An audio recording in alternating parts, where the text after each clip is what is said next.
All the hobbies we could have chosen, we chose the most expensive one. You are talking about food, right? Gorging have to be your hobby. Eating is the worst hobby you can pick. If the wallet isn't screaming, it's not a hobby. People forget that what you like is often based on what you see, which is why representation is so important. What we see is not a direct reflection of what is genuinely likable and attractive and good. It is a reflection of what the people in power want us to think is good and pure and attractive. We soak up so much more from the world and our environment than we like to think. We are not immune to propaganda. People get high and mighty about things like disabilities and fatness. No. We can ignore the nonsense you said, but don't mix disabilities with fatness again. This is not okay, at all. Like they're somehow inherently bad and unattractive and not good. Why do we think that? Because that is the message that we've been shown. But because the message is so insidious and there from the beginning of our lives, we don't question it, we just absorb it. And when we just absorb something from the beginning of our lives, we think it's just common sense. So we don't interrogate it, and we don't want to interrogate it. But these are messages that we are being fed. There is no innate body hierarchy, no truth in this is attractive, this isn't. It is shaped by the media and our culture.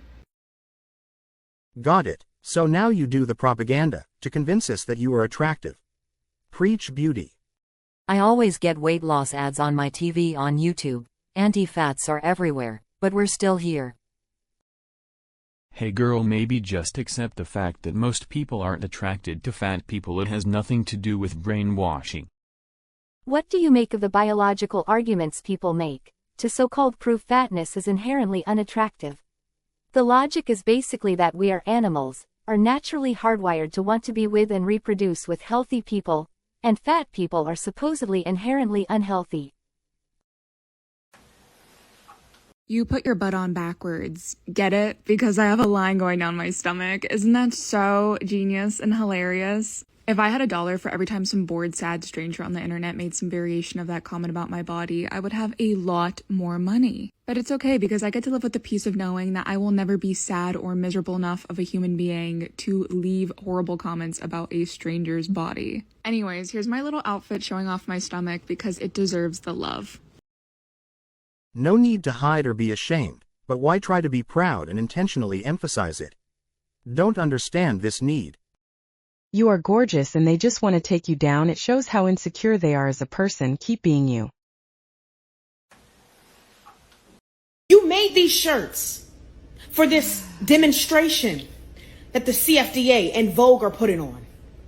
Fashion for our future. And they stop at an XXL. They don't even come in plus sizes. But you continuously want to censor plus size bodies in your marketing. Oh my God, she mad. She really mad. She's rabid. You think that anger would burn some calories. When you speak with passion and it's perceived as anger. They're mad that they don't have an ounce of your talent or beauty. There is nothing wrong with being yourself and living in a larger body. No matter what society and diet culture says. Well, that is somewhat inaccurate. The wrong part about living in larger body is the health. No one says don't be yourself, but we as people should always try to improve and strive for more. That's also part of how society moves forward, I guess. At the end of this video, I wanted to share some truths about how fast food actually makes you hungrier. That cheeseburger and fries combo isn't just giving you extra calories.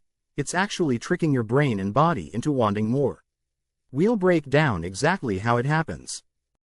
So, let's start with how hunger works. It's all about communication between your brain and your stomach.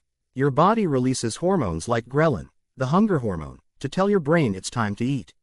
Once you're full, your stomach sends signals back to the brain, releasing hormones like leptin that tell you, hey, I'm good, stop eating. But here's the thing, fast food messes with that entire system. The way fast food is engineered hijacks your body's natural hunger signals and makes you feel hungrier even after you've eaten. Sounds crazy, right? We'll look at why. The key villains in fast food? It's that magical combination of sugar, fat, salt, and additives.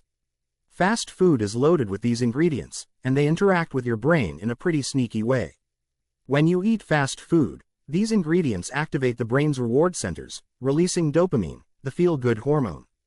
It's almost like a mini high.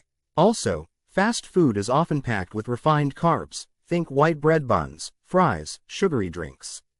These carbs cause your blood sugar to spike quickly, and when that happens, your body releases a flood of insulin to bring those levels back down.